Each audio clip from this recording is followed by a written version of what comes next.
안녕하세요. 8고 가운데 이제 에벨리고에 대해서 말씀을 나눠봤습니다. 그러면은 이 에벨리고의 반대적인 측면, 이것이 바로 원증회고일 겁니다. 미워하는 사람이나 아니면 싫어하는, 증오하는 이런 것들은 꼭 반드시 만나게 된다. 왜 그렇게 미워하는데, 내가 싫어하는데 만나야 되느냐. 여기에 대해서 한번 생각을 해볼까 합니다. 그죠? 미워하면은 꼭 만난다. 우선은 좋아하는 거나 미워하는 거나 마음의 작용 자체는 똑같습니다. 그죠? 그것을 에너지로 비유한다면은 에너지 자체로는 같다 이거죠. 다만 그 방향이 다를 뿐입니다. 그렇다면은 업이라는 것은 우리들의 마음 작용의 어떤 의지인데 이 의지 자체로는 크기가 같은 겁니다. 그러면은 좋아한다는 것은 그 상태에 머무르고 싶어 하는 것이고 싫어한다는 것은 그 상태에 머무르기 싫은 거입니다. 그러면은 머무르기 싫은 거에 대한 강렬한 생각이 있다. 무엇은 싫다 그러면은 그 싫다는 강력한 에너지가 반드시 그 상황을 끌어들이게 됩니다. 그러니까 누구를 매우 미워한다.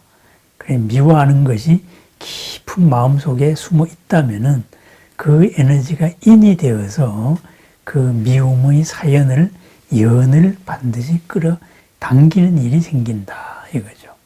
그죠? 누군가를 간절히 그렸을 때 그 사람을 만나게 되는 것과 같은 이치입니다.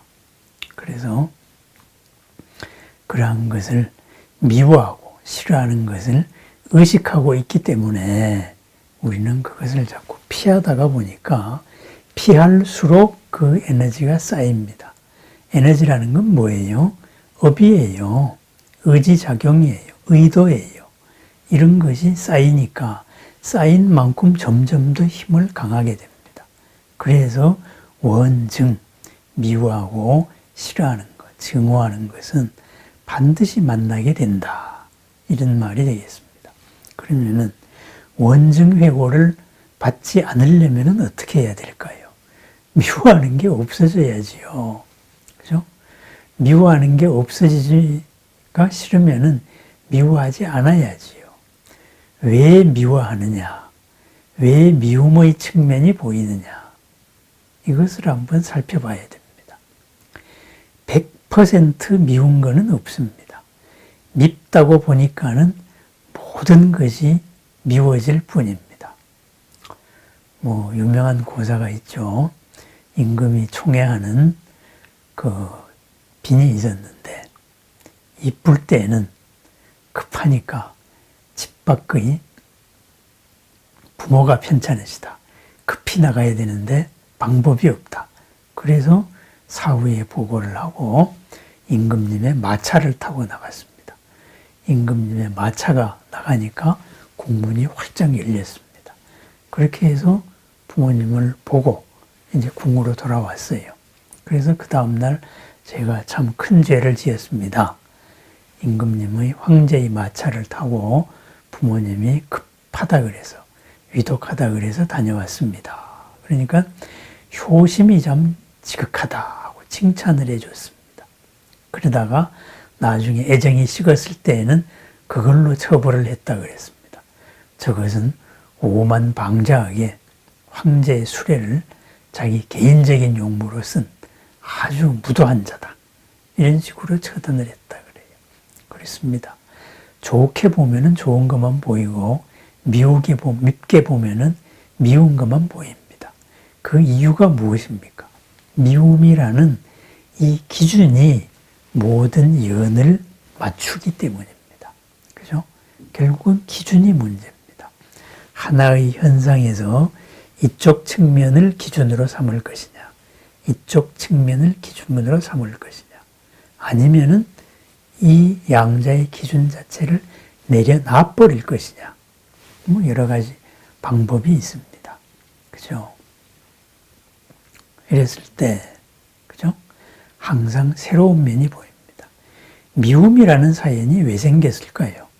나의 기대와 어긋났기 때문에 생겼습니다. 나의 기대는 뭐예요? 바로 첫 출발은 서로가 좋아하기 때문입니다. 서로가 이익이 되기 때문입니다. 그런데 그것이 충돌했어요. 공통성은 있는데 공통의 다른 면이 보인 거예요. 그죠? 그래서 같은 것을 놓아두고 다른 것만 추구할 때는 같은 것이 깨어집니다. 그것을 동존구이가 되는 겁니다. 그죠? 같은 것은 그냥 놔두고 다른 것만 찾게 되는 겁니다. 그러지 그 반대로 하면 어떻게 될까요? 다른 것은 다음으로 놔두고 같은 것만 추구하는 겁니다. 그러면 둘은 하나 될 수가 있습니다.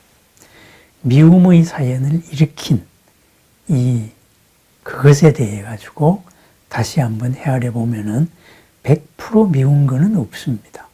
거기에는 상대의 기준의 잘못도 있고 상대의 기대가 잘못도 있고 내 기대 또한 잘못이 있을 것입니다.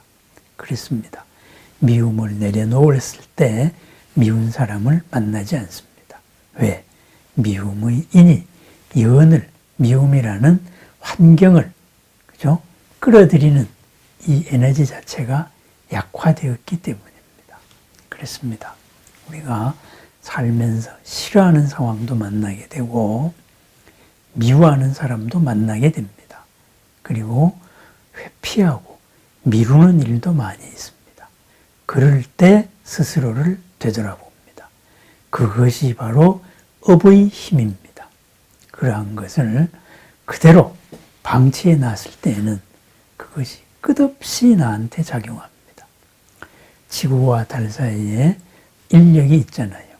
그 보이지 않는 인력 때문에 지구가 자전하면서 바닷물이 밀물이 오고 썰물이 오고 끝없이 움직이잖아요. 그죠? 그 인력이 있기 때문입니다.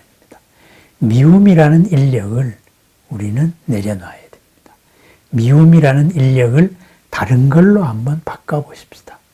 미움이라는 인력이 어디서 왔는가? 그것이 첫 출발을 한번 다시 헤아려 봅니다. 그래서 그것이 처음에 마음으로 돌아가서 서로가 좋아지면 최상의 방법이지만은 그렇지 않다 했을 때는 내가 잘못 기대했던 그것을 내려놓습니다. 나의 원인부터 내려놓습니다. 그러면은 두 미움의 에너지가 만날 하나가 없어졌습니다. 하나가 없어지면 이쪽 힘도 약해지기 마련입니다. 미움, 그죠? 원증회고가 일어날 때마다 우리는 그 미움의 에너지를 어떻게 하면 약화시킬 수 있을 것인가? 그 에너지는 버린다 그래서 버려지는 게 아니에요. 그 미움을 풀어야 되는 겁니다. 미움을 풀고 미움 속에 담겨있던 새로운 모습을 한번 찾아내는 그러한 스스로를 살피는 그런 시간을 가지면 좋겠습니다. 그렇습니다. 삶의 순간이 우리들의 수행의 순간입니다. 그 순간에서 우리들은 한꺼풀 벗으면서 점점 더 고가 없는 완전한 삶, 열반의 삶, 그리고 나를 가로막고 있던 내가 만든 유리백이 깨어지는 나날들입니다. 하루에 정진을 축원합니다. 미워하고 있는 것, 내가 미루고 있는 것, 내가 회피하고 있는 것, 모두 다 지난 업들입니다.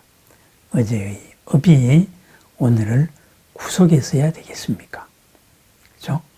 하루 그 업을 거슬러 올라가는 빛나는 삶, 넓은 삶, 더 밝은 삶, 이롭고 즐거운 삶을 축원합니다. 감사합니다. 감사합니다.